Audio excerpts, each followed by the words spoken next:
Good morning, students. So today our topic is structure of microsporangium.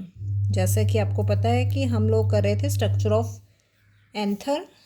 तो हमने ये किया था कि एंथर जो है आपका वो बाइलोब्ड होता है और हर एक लोब में फिर 2 थिका या 2 माइक्रोस्पोरेंजियम पाए जाते हैं। तो इस तरह से आपका जो एंथर होता है वो कैसा होता है आपका टेट्रास्पोरेंजिएट, यानी कि उसमें 4 माइक्रोस्पोरेंजिया प्रेजेंट होते हैं। एक्चुअली माइक्रोस्पोरेंजिया क्या है? These are pollen sac. Microsporangia में आपके पोलन ग्रेन्स बनते हैं और उसे ही हम आगे चल के माइक्रोस्पोरेंजिया को ही पोलन सैक बोलते हैं या पोलन चैम्बर बोलते हैं। तो ये आप देख सकते हैं यहाँ पर कि दीज आर माइक्रोस्पोरेंजिया, 4 माइक्रोस्पोरेंजिया आपको यहाँ पर नज़र आ रहे हैं, या पोलन सैक इसको हम बोल सकते हैं। तो आज हम करेंगे structure of microsporangium. Microsporangium is a cylindrical structure that run on either side of each anther lobe. हमें पता है कि एंथर में आपकी 2 लोब्स होती है और हर एक लोब में 2 माइक्रोस्पोरेंजियम पाए जाते हैं। तो हर लोब में कितने हुए आपके? 2 हुए। That run on either side of each anther lobe, ठीक है। And it appears circular in transverse section. ये आपका ट्रांसवर्स सेक्शन है, तो ये कैसे नज़र आएंगे आपको? ये सर्कुलर नज़र आते हैं। अब माइक्रोस्पोरेंजियम कंसिस्ट ऑफ 2 पार्ट्स। इसका जो स्ट्रक्चर है वो हम 2 पार्ट्स में उसको हम स्टडी करते हैं। फर्स्ट आता है आपका माइक्रोस्पोरेंजियम की wall, that is called microsporangial wall. और सेकेंड पार्ट आता है आपका स्पोरोजिनस टिश्यू। ये जो आप सेंटर में देख रहे हैं ये है स्पोरोजिनस टिश्यू। तो सबसे पहले हम करेंगे माइक्रोस्पोरेंजियल वॉल कि माइक्रोस्पोरेंजियम की वॉल किस तरह से बनी होती है। तो माइक्रोस्पोरेंजियम की वॉल जो है इट कंसिस्ट ऑफ 4 लेयर, ठीक है। इसमें 4 लेयर्स पाई जाती हैं, epidermis, endothecium, middle layer and tapetum. आप यहाँ पर भी देख सकते हैं एपिडर्मिस, देन एंडोथीशियम, ये सेकेंड लेयर आपकी एंडोथीशियम है। फिर उसके बाद आपकी ये मिडल लेयर्स आती हैं और मिडल लेयर के बाद आपकी ये 4th लेयर आती है tapetum. So microsporangial wall consist of 4 layers. तो फर्स्ट है आपका एपिडर्मिस। ये हमने पहले भी किया था कि आपका जो एंथर है वो externally covered by a common layer that is called epidermis. तो एपिडर्मिस जो है it is a common covering layer of anther. Anther की ये कॉमन लेयर होती है। Cells are small and thin walled. In the mature anther the epidermis cell get stretched and shrivel. जैसे जैसे आपका एंथर मैच्योर होता जाता है आपकी जो एपिडर्मल लेयर है वो कैसी हो जाती है? श्रिंक होना स्टार्ट कर देती है। नेक्स्ट लेयर आपकी आती है endothecium. It is hypodermal wall layer of microsporangium और pollen sac. Hypodermal wall layer मतलब ये क्या है आपका? एपिडर्मल लेयर से इनर लेयर होती है ये पोलन सैक की या माइक्रोस्पोरेंजियम की। सेल्स कैसे होते हैं आप देख सकते हैं यहाँ पर। जो एंडोथीशियम है उसके सेल जो है लार्ज साइज़ के होते हैं और इसमें जो है वॉल पे इसकी स्पेशल सेल्यूलोज की थिकनिंग पाई जाती है इसकी वॉल में। The mature cells become dead. Endothecium is also called fibrous layer due to presence of fibrous thickening. जैसे हमने कहा कि एंडोथीशियल सेल में आपके वॉल पे थिकनिंग पाई जाती है, तो इन्हीं थिकनिंग की वजह से इसे हम फाइब्रस लेयर भी बोल देते हैं। In such anthers, the hypodermal cell present in the region of the shallow groove between the microsporangia of anther lobe remain thin-walled to function as stomium or line of dehiscence. ये हमने पहले भी किया था, मैंने आपको बताया था कि आपका जो इस तरह से ये एंथर होता है तो उसमें आपके क्या लगी होती है? यहाँ पर लाइन ऑफ डिहाइसेंस लगी होती है जहाँ से आपके पोलन ग्रेन्स बाद में रिलीज होते हैं। तो ये क्या कह रहे हैं कि जहाँ से आपकी लाइन ऑफ डिहाइसेंस बनती है वहाँ पर आपके एंडोथीशियम के सेल जो हैं वो थिन वॉल्ड होते हैं। जैसे हमने कहा ना कि एंडोथीशियम के लेयर में क्या होते हैं आपके स्पेशल वॉल थिकनिंग पाई जाती है, थिक वॉल्ड सेल्स होते हैं। लेकिन जो पोर्शन आपका लाइन ऑफ डिहाइसेंस इसे हम स्टोमियम भी कहते हैं। तो स्टोमियम के पास का जो पोर्शन है वहाँ पर एंडोथीशियल सेल जो हैं वो कैसे होते हैं? Remain thin walled. वहाँ के सेल्स थिन वॉल्ड होते हैं और वो कैसे फंक्शन करते हैं? As a stomium. स्टोमियम क्या है आपका? लाइन ऑफ डिहाइसेंस है जो बाद में रिलीज में हेल्प करती है पोलन ग्रेन्स के। Okay, is that clear? Next layer आती है हमारी मिडल लेयर। अब आप देख सकते हैं कि एंडोथीशियम के बाद आपकी ये मिडल लेयर आती है। मिडल लेयर आपकी 1 से 3 लेयर हो सकती है। They are 1 to 3 layers of thin walled cells present in the wall of each microsporangium below the layer of endothelium। ये क्या है आपकी 1 से लेकर 3 लेयर्स होती हैं। किसके नीचे है ये आपकी, ये एंडोथीशियम लेयर के बाद जो है आपकी लेयर है। और the cells of middle layers are ephemeral. Ephemeral मतलब ये शॉर्ट लिव्ड होते हैं। ये सेल्स जो है मिडल लेयर के वो एफीमेरल है, शॉर्ट लिव्ड होते हैं।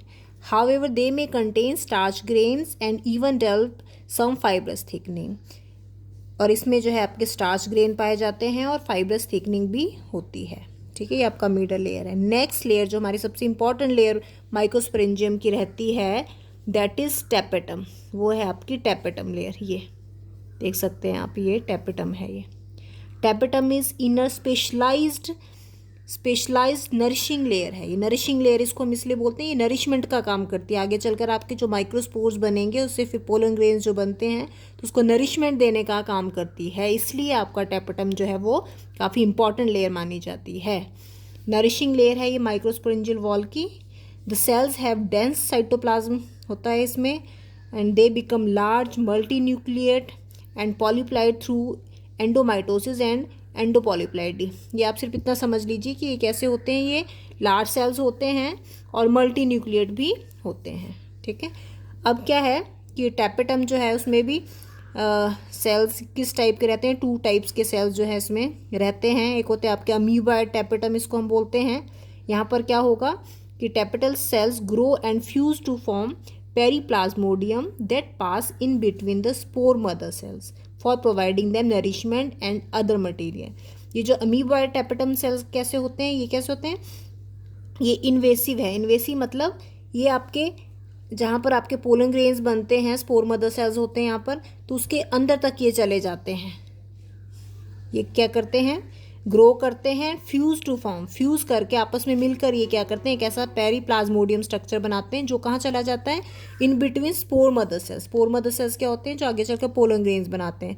तो इन स्पोर मदर सेल्स के बीच में चले जाते हैं ताकि वहाँ पर जाकर क्या कर सकें, वो उनको नरिशमेंट प्रोवाइड कर सकें। और दूसरी टाइप की टेपेटम होती है आपकी सिक्रीटरी या ग्लैंडुलर सेल। ये इस तरह के सेल्स होते हैं जो क्या करते हैं, cells remain in situ in parietal position. वो क्या करेंगे, वो अपनी पोजीशन पर ही रहेंगे, जहाँ पर वो है वॉल लेयर वहीं पर रहेंगे, वो अंदर नहीं जाएंगे। वहीं पर रहकर वो नरिशमेंट का काम करते हैं। वो क्या करेंगे, वहीं पर रहकर वो क्या करेंगे, दे सीक्रेट नरिशमेंट। वो क्या करेंगे, नरिशमेंट देंगे इनटू द स्पोरोजीनियस सेल्स। ठीक है, तो इसलिए जो काम है वो टेपेटम का, वो क्या है आपका, नरिशमेंट प्रोवाइड करना। और फिर उसके बाद क्या है, अल्टीमेटली जो है आपके ये वो type of tapetum will degenerate. जब अपना नरिशमेंट का काम करते हैं और आपका पोलन ग्रेन्स बन जाते हैं तो उसके बाद ये क्या हो जाते हैं, ये डीजनरेट हो जाते हैं। ये जो आपकी लेयर है टेपेटम, ये क्या हो जाती है, डीजनरेट हो जाएगी, ख़त्म हो जाएगी। फिर आपको डिटेल में यहाँ पे फंक्शन ऑफ टेपेटम दिए हैं, इसको आप अच्छे से कर लें कि टेपेटम क्या है और इसके फंक्शन क्या है। तो ये क्या करती है, ये अभी हमने किया, इट प्रोवाइड नरिशमेंट। ठीक है, जो आपका ये अंदर स्पोरोजिनस टिश्यू, अभी हमने कहा कि आपका जो माइक्रोस्पोरेंजियम है उसको हम 2 पार्ट में स्टडी करते हैं। एक करते हैं आपकी माइक्रोस्पोरेंजियल वॉल, एक करते हैं आपका स्पोरोजिनस टिश्यू। तो आपका जो स्पोरोजिनस टिश्यू है वो क्या करता है, वो स्पोर मदर सेल्स और फिर आगे पोलन ग्रेन बनाने का काम करता है। तो उसको नरिशमेंट दे रहा है आपका टेपेटम। ठीक है, किस किस नरिशमेंट देता है, स्पोरोजिनस सेल्स को देता है, माइक्रोस्पोर्स मदर सेल्स को देता है, as well as young microspores को देता है। साथ में टेपेटम क्या करता है, एंजाइम कैलेज एंजाइम जो है ये प्रोवाइड करता है किसके लिए, for dissolution of callose binding the microspores. Microspore बनते हैं और आपस में वो जुड़े हुए होते हैं, उसके बीच में कैलोस लेयर लगी होती है।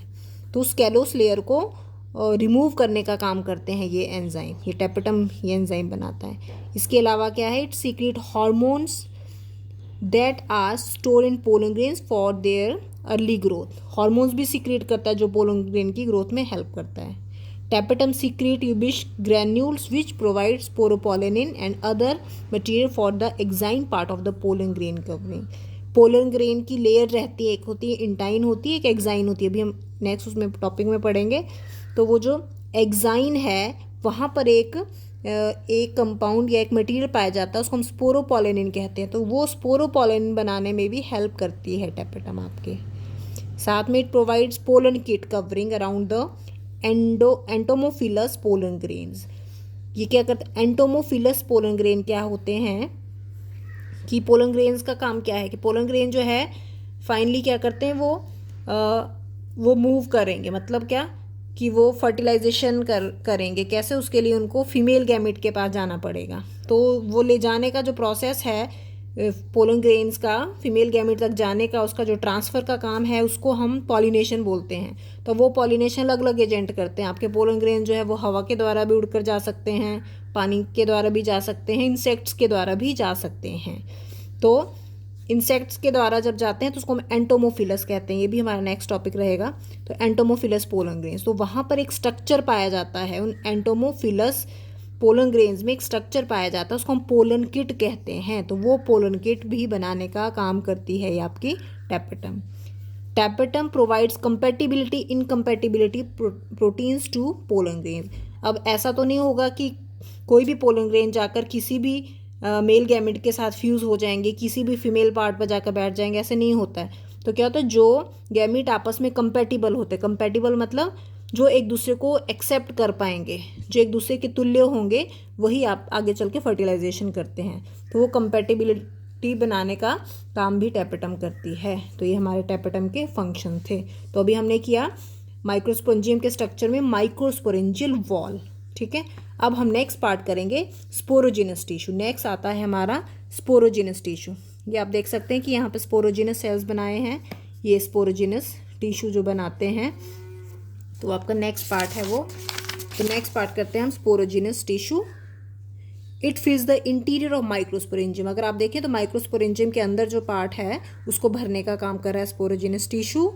All the cells are similar and called sporogenous cells. सारे सभी सेल्स जो हैं वो कैसे हैं, सिमिलर हैं। माइक्रोस्पोर इसमें आपके देख सकते हैं आप, सभी सेल्स जो हैं सिमिलर है और उनको हम क्या बोलते हैं, स्पोरोजिनस सेल्स कहते हैं। Sporogenous cells divide regularly to form diploid microspore mother cells और पोलन ग्रेन मदर सेल्स। अब क्या है, स्पोरोजिनस सेल जो है उनका काम क्या है कि वो क्या करते हैं, वो रेगुलरली डिवाइड होते रहते हैं, माइटोसिस से डिवाइड होते रहते हैं और वो क्या बनाते हैं, वो बनाते हैं आपके माइक्रोस्पोर मदर सेल्स या पोलन ग्रेन मदर सेल्स बनाते हैं। They are initially connected by plasmodesmata. वो जो आपके मदर सेल्स बनते हैं वो आपस में प्लाज्मोडेस्मेटा से जुड़े हुए होते हैं। फिर प्लाज्मोडेस्मेटा जो है वो ब्रेक करती है, उसके बीच में एक लेयर बनती है callus layer. Microspore mother sales फिर क्या होते हैं आपके, सेपरेट हो जाते हैं। आगे चलकर ये पोलन ग्रेन्स बनाने का काम करेंगे, वो हम फर्दर टॉपिक में करेंगे। तो आपका ये आगे आपका स्पोरोजिनस टिश्यू, सभी सेल्स जो हैं वो सिमिलर्स हैं, इसको हम स्पोरोजिनस सेल्स बोलते हैं। और ये क्या करते हैं, माइटोसिस से पोलन ग्रेन मदर सेल्स या माइक्रोस्पोर मदर सेल बनाने का काम करते हैं। तो ये आज का हमारा टॉपिक था।